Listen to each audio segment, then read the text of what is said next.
Miarabantsika izay mahita ny vidéo indray androany a. Eto a dia izara afatra kely a amintsika te hianatra sy mpankafy gitara.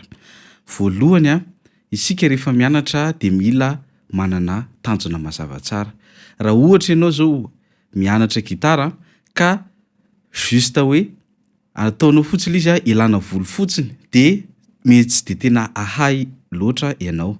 Fa apetrao ny tanjona ohatra hoe hianatra gitara mba ahafahako a mitendry amin'ny fivoriam-pianakaviana na mitendry any am-piangonana na mitendry ampifalifalioko ny olona ato an-trano. Zany hoe asivo fehezanteny tena mazava mihitsy zany hoe inona le antony ianaranao gitara.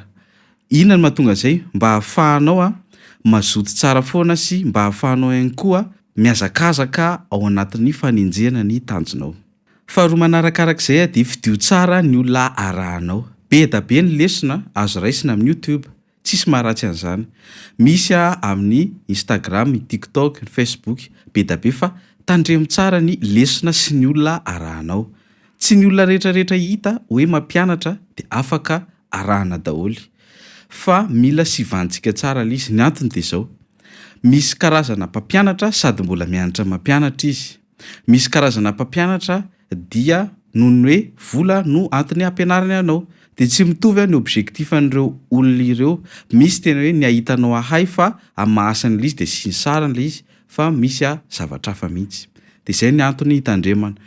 Eo ihany koa ho anareo izay mampiana-tena, mety hoe tsy afaka mianatra amin'olona na tsy tia mianatra amin'olona dia mila mitandrina amin'ny document izay tadiavina. Tsy diso anefa ianareo raha ohatra ny mianatra indray amin'olona mivantana na amin'ny en ligne na amin'ny vidéo, tsisy mahadiso an'izany fa zao le izy fotsiny fidio tsara ny olona ianarana. Ohatra mba olona manana expérience, mba olona tena hitanao hoe tsy hamitaka anao ianarana.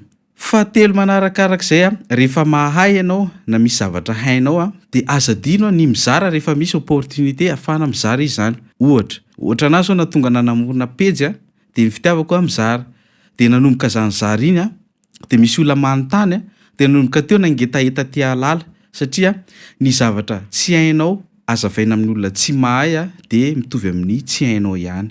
Dia nanomboka tamin'izany zara vao tena nafantatra hoe ohatr'izao kay ny nivoako. Tamin'izany nianatra tamin'ny mpampianatra dia napetrapetrany tamin'izay niveau hitany hoe mety amiko fa tamin'izany nanomboka nizara tamin'izany hoe mbola tsy nampianatra fa nizara dia nanomboka teo par rapport ny fanontanian'ny olona dia hitako hoe aika reto zavatra reto mbola tsy haiko dia nanomboka teo nikaroka sy nitady profy hafa indray mba ahafahako mandala misimisy kokoa hatrany. Farany raha tia gitara ianao tsy maintsy mikotrana. Mila mandray isan'andro. Le mandray isan'andro minimum 2 minitra, maximum 4 heures na 5 heures raha tena farak'izay mazoto indrindra ianao. Ny olana dia misy karazany amintsika na dia 2 minitra raha tsy fotsika hitendrena gitara dia tsy mety zay satria le gitara habitude. Zany hoe plus ianao zatra dia mahay ianao. Tsy ny olona mianatra no mahay gitara fa ny olona mizatra mitendry foana. Dia izay mila ataontsika. Manokana foana amin'ny fotoana hikotranana. Raha sanatria marary tsy mihetsika intsony ny tananao izay no vao tsy tokony handray fa tokony mandray foana.